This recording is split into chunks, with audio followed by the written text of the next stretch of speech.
आज की हिंदी कक्षा में सभी को स्वागत है. इन्नते हिंदी क्लाസ്സിലേക്ക് ഏവർക്കും സ്വാഗതം. आज हम महादेवी वर्मा द्वारा लिखा रेखा चित्र सोना हिरणी पढ़ेंगे. उसके पहले हमें ये जानना होगा कि महादेवी वर्मा कौन है और रेखा चित्र का मतलब क्या है. महादेवी वर्मा हिंदी साहित्य के छायावादी युग के प्रमुख स्तंभों में एक है. वो एक महान कवयित्री होने के साथ साथ हिंदी साहित्य जगत में एक बेहतरीन गद्य लेखिका के रूप में भी जानी जाती हैं. उन्हें आधुनिक मीरा नाम से जाने जाती हैं.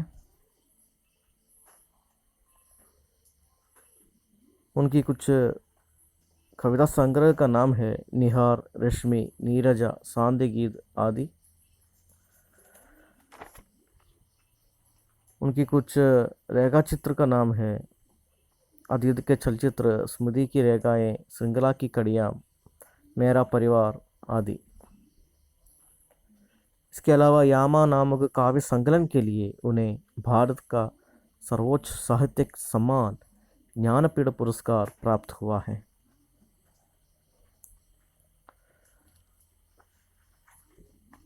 अभी हम रेखा चित्र की ओर चलते हैं. रेखा चित्र शब्द चित्रकला के क्षेत्र से आया है.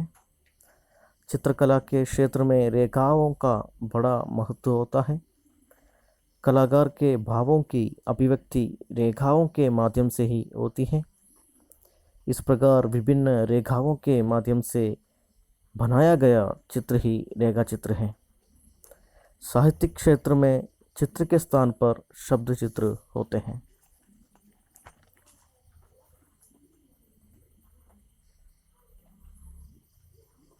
महादेवी वर्मा एक सफल रेखा चित्रकार, कवयित्री और विचारक है. उन्होंने कई रेखा चित्र लिखे हैं जिनमें नीलकंठ मोर, गीसा, सोना, गोरा आदि काफ़ी प्रसिद्ध हैं.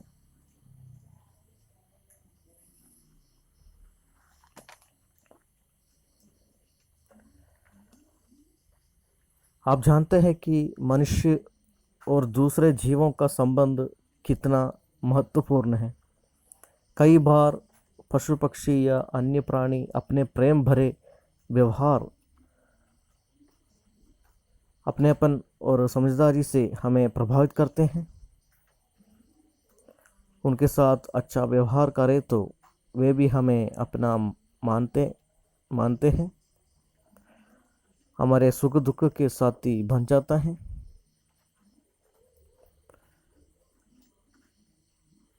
इसी प्रकार के एक रेखा चित्र है सोना हिरणी. मानव एक श्रेष्ठ प्राणी होने पर भी पशुओं के प्रति उसका व्यवहार सराहनीय नहीं है. उनके द्वारा रचित सोना नामक रेखा चित्र में मानव के निष्ठुर व्यवहार पर उन्होंने प्रकाश डाला है. चलते हैं सोना हिरणी रेखा चित्र की ओर.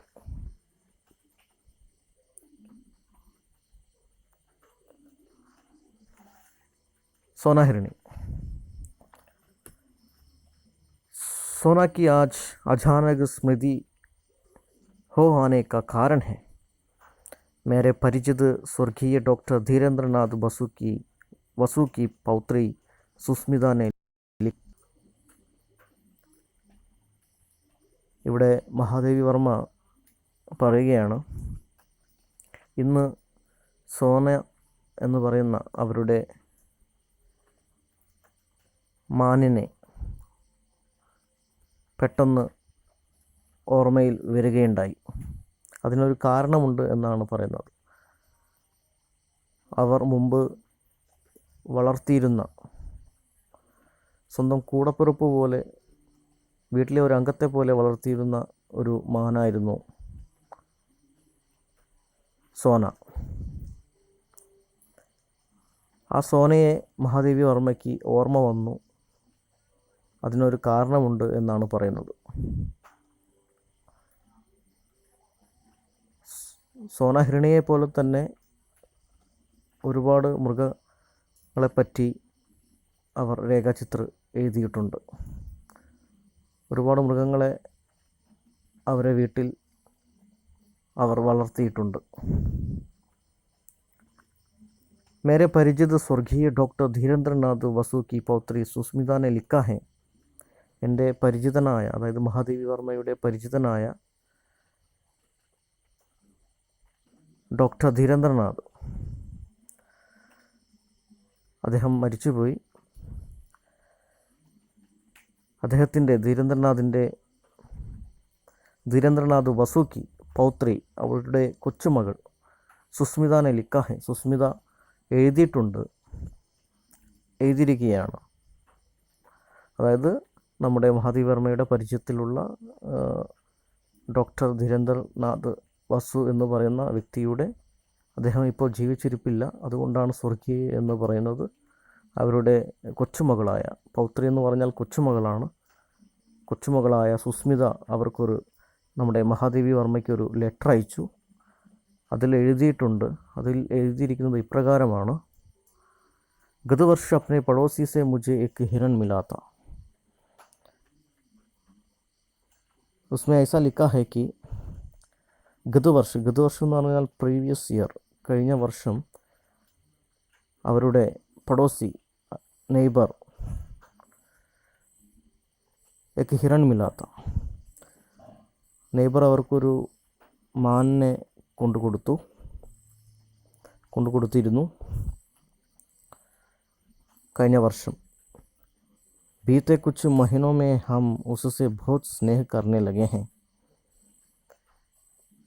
കഴിഞ്ഞ കുറച്ച് മാസങ്ങളായിട്ട് ആ മാനിനെ വളരെയധികം സ്നേഹിക്കാൻ തുടങ്ങി. परंतु अब मैं अनुभव करती हूँ कि सघन जंगल से संबद्ध रहने के कारण तथा अब बड़े हो जाने के कारण उसे घूमने के लिए अधिक विस्तृत स्थान चाहिए. പക്ഷേ എത്രയൊക്കെ ബന്ധമോ സ്നേഹമോ ആ മാനിനോട് ഉണ്ടായാലും എനിക്കിപ്പോൾ ഫീൽ ചെയ്യുന്നു,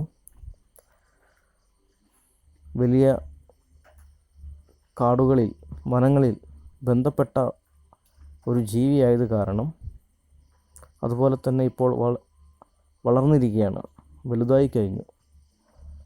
अब बड़े ही हो जाने के कारण उसे घूमने के लिए अधिक विस्तृत स्थान चाहिए. മാനിന് ചുറ്റിക്കറങ്ങാനും നടക്കാനും ഓടാനും ഒക്കെ വിസ്താരമുള്ള വലിയ സ്ഥലം അത്യാവശ്യമാണ് എന്ന് എനിക്ക് ഇപ്പോൾ തോന്നുന്നു. അതായത് സുസ്മിതയ്ക്ക് തോന്നുന്നു എന്നാണ് ആ ലെറ്ററിൽ ഉള്ളത്. അവർക്ക് നെയ്ബറിൽ നിന്ന് ലഭിച്ച ഒരു മാനായിരുന്നു അത്. വളർന്നു കഴിഞ്ഞപ്പോൾ അതിന് പ്ലേസ് വേണം, അത്യാവശ്യം ഓടാനും കളിക്കാനും. എപ്രകാരമാണോ അവർ വനങ്ങളിൽ ചാടി ഓടി ഉല്ലസിച്ചിരുന്നത്, അതുപോലെ അവർക്ക് പ്ലേസ് വേണമെന്ന് അവർക്ക് തോന്നി.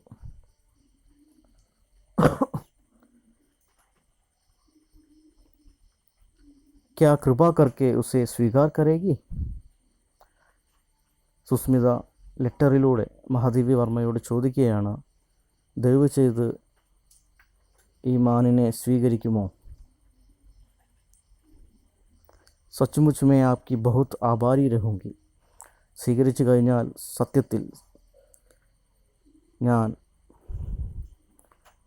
താങ്കളോട് വളരെ കടപ്പെട്ടിരിക്കും. ആഭാരി എന്ന് പറഞ്ഞാൽ കടപ്പാട്, നന്ദി. क्योंकि आप जानती हैं मैं उसे ऐसे व्यक्ति को नहीं देना चाहती.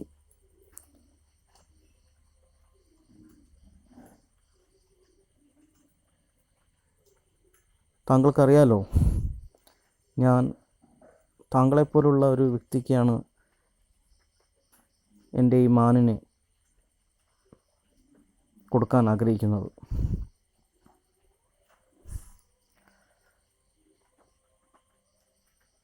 താങ്കൾക്ക് വിപരീതമായ ഒരു വ്യക്തിക്ക് കൊടുക്കാൻ ഞാൻ ആഗ്രഹിക്കുന്നില്ല. मैं ऐसे व्यक्ति को नहीं देना चाहती जो उसे बुरा व्यवहार करे. അതിനോട് മോശപ്പെട്ട് പെരുമാറുന്ന ഒരു വ്യക്തിക്ക് ഞാൻ കൊടുക്കാൻ ആഗ്രഹിക്കുന്നില്ല. അതുകൊണ്ടാണ് താങ്കൾക്ക് തരാൻ ഞാൻ ആഗ്രഹിക്കുന്നത്. मेरा विश्वास है आपके यहाँ उसकी भली भांति देखभाल हो सकेगी.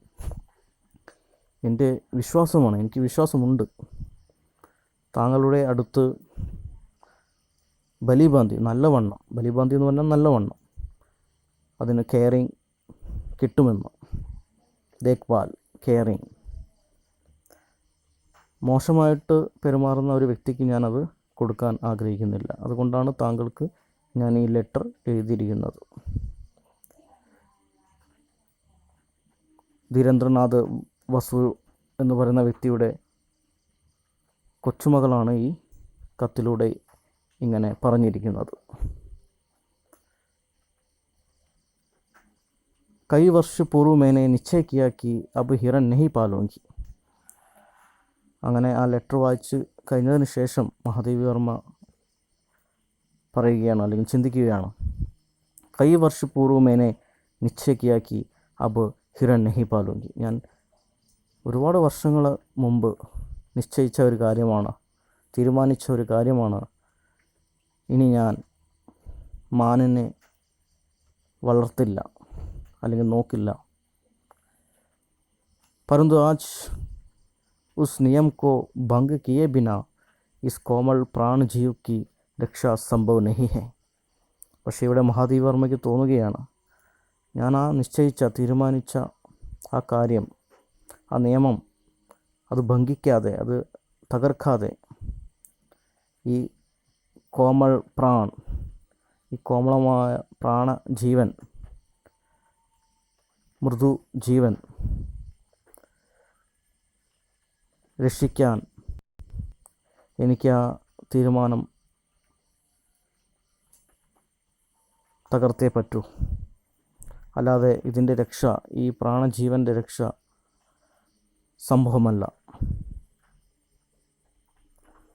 സോന ബി ഇസി പ്രകാർ അചാനകായി തി. ഇതുപോലെ തന്നെയായിരുന്നു എൻ്റെ സോനയും. പെട്ടെന്നായിരുന്നു എൻ്റെ വീട്ടിലേക്ക് കടന്നു വന്നിരുന്നത്. ഈ ലെറ്റർ വായിക്കുമ്പോഴാണ് മഹാദേവി വർമ്മയ്ക്ക് അവരുടെ പഴയ സോനയെ ഓർമ്മ വന്നത്. परंतु वह तब तक अपनी शैशवावस्था भी पार नहीं कर सकी थी.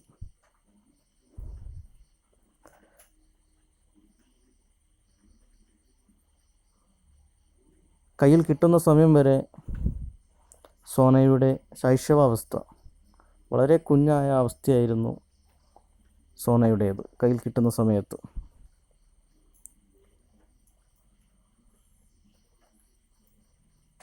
सुनहरे रंग के रेशमी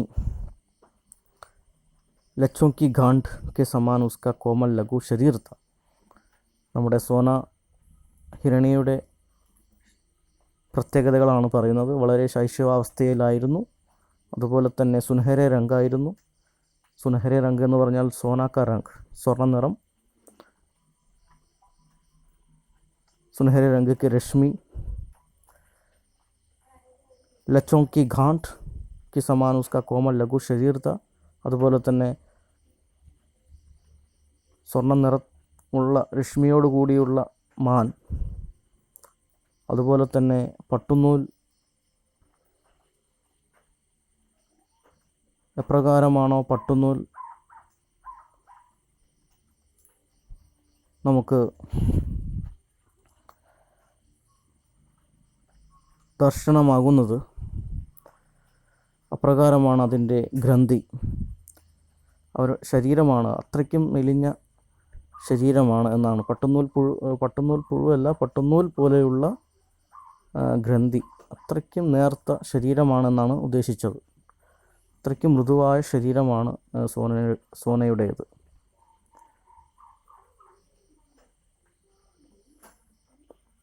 छोटा सा मुंह और बड़ी बड़ी പാനിദാർ ആങ്കെ. പിന്നെയുള്ള പ്രത്യേകത എന്ന് പറയുന്നത് വളരെ ചെറിയ വായയാണ്, മൂ. അതുപോലെ തന്നെ ബടി ബടി പാനിദാർ ആങ്കെ, പക്ഷെ കണ്ണ് വളരെ വലുതാണ്. പാനിദാർ എന്ന് പറഞ്ഞാൽ നിറക്കണ്ണുകളോടെയുള്ള, അതായത് കണ്ണ് നിറച്ചും വെള്ളം നിറഞ്ഞു നിൽക്കുന്നത് പോലെയാണ്. देखती तो लगता था कि अभी छलक पड़ेगी. ആ കണ്ണുകൾ കണ്ടാൽ देखती थी तो लगता था कि अभी छलक पड़ेगी, ഇപ്പം നിറഞ്ഞൊഴുകും, നിറഞ്ഞു തുളുമ്പുമെന്ന്. ഓവർഫ്ലോ എന്നാണ് അർത്ഥം. ചലക് പടകി എന്ന് പറഞ്ഞാൽ നിറഞ്ഞു തുളുമ്പുക. ആ കണ്ണുകൾ കണ്ടാൽ, വെള്ളം നിറഞ്ഞു നിൽക്കുന്ന ആ വലിയ കണ്ണുകൾ കണ്ടാൽ ഇപ്പോൾ നിറഞ്ഞു തുളുമ്പുമെന്നാണ് തോന്നുക. ഇത് മഹാദേവി വർമ്മയുടെ കയ്യിലുണ്ടായിരുന്ന സോന എന്ന് പറയുന്ന മാൻ പറ്റി ഓർക്കുകയാണ്. ഈ സുസ്മിത, പൗത്രി സുസ്മിതയുടെ ലെറ്റർ വായിച്ചതിന് ശേഷം നമ്മുടെ മഹാദേവി വർമ്മയ്ക്ക് ഓർമ്മ വരുന്നതാണ്. ആ മാനിൻ്റെ, സോന ഹിരണിയുടെ ശാരീരിക വിശേഷതകളാണ് ഈ പറഞ്ഞത്. उनमें प्रसुप्त गति की बिजली की लहर आंखों में कौंध जाती थी.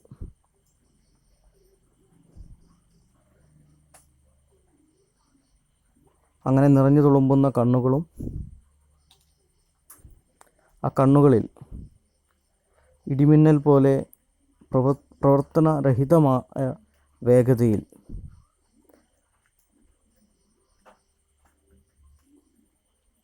കൗന്ത് ജാതിത്തി, തിളങ്ങുമായിരുന്നു. കൗന്ത് ജാനെന്നാണ് തിളങ്ങുക. ആ കണ്ണുകളിൽ എപ്രകാരമാണോ ഇടിമിന്നലിലൂടെ വെളിച്ചം വരുന്നത്, ആ വെളിച്ചം തിളങ്ങുമായിരുന്നു. തിളങ്ങുന്ന കണ്ണുകളായിരുന്നു എന്നാണ് ഉദ്ദേശിച്ചത്. പ്രസുപ്തഗതി എന്ന് പറഞ്ഞാൽ പ്രവർത്തനരഹിതമായ വേഗത എന്നാണ്. അതുപോലെ വിജിലിക്ക് ലഹർ എന്ന് പറഞ്ഞാൽ ഇടിമിന്നലിൻ്റെ ഓളം എന്നാണ്, ഇടിമിന്നൽ എന്നാണ് അർത്ഥം. കൗന്ത് ജാന എന്ന് പറഞ്ഞാൽ തിളങ്ങുക. ഇടിമിന്നൽ എപ്രകാരമാണോ ഉണ്ടാകുന്നത്, അപ്പോൾ അന്തരീക്ഷം തിളങ്ങുന്നത് പോലെ നമുക്ക് അനുഭവപ്പെടും. അപ്രകാരമാണ് മാനിൻ്റെ കണ്ണുകൾ നമുക്ക് കാണാൻ സാധിക്കുക.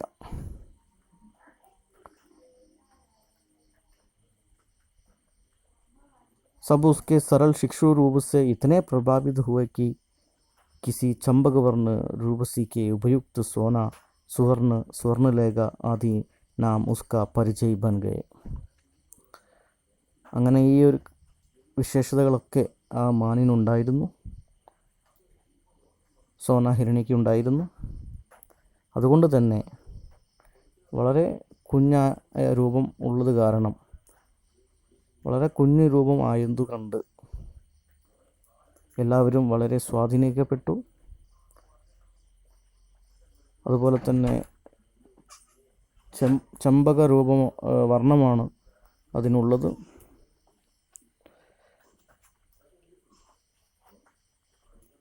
സുവർണ നിറം, സ്വർണ്ണ നിറം, സ്വർണ്ണലേഖ ആദി നാം ഉസ്ക പരിചയ ബൻ ഗയേ. അങ്ങനെ വ്യത്യസ്ത പേരുകൾ അതിന് ലഭിക്കുകയുണ്ടായി. സ്വർണ്ണലേഖ തുടങ്ങിയ പേരുകൾ ആ മാനിന് ലഭിക്കുകയുണ്ടായി. അങ്ങനെ ആ മാൻ അറിയപ്പെട്ടു. ചെമ്പക നിറത്തിലുള്ള, സ്വർണ്ണ നിറത്തിലുള്ള, അതുപോലെ സ്വർണ്ണലേഖ എന്ന പേരുകൾ सोना हिरणी की ലഭിക്കുകയുണ്ടായി.